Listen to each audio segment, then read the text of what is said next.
What's up mga kalupit? May ubo ngayon yung nanay ko. Kailangan natin painumin muna ng gamot para gumaling siya. Wow. Kasi kahapon para nalamigin ata, pinaliguan. Pero ngayon may gamot na iinumin para guminhawa yung pakiramdam niya.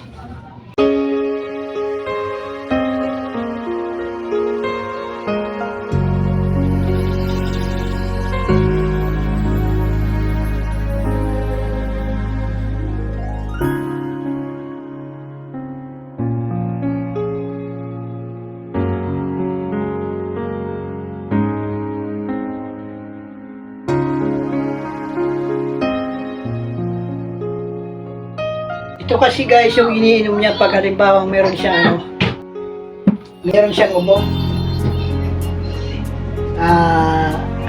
Mabilis siya kanya bumili.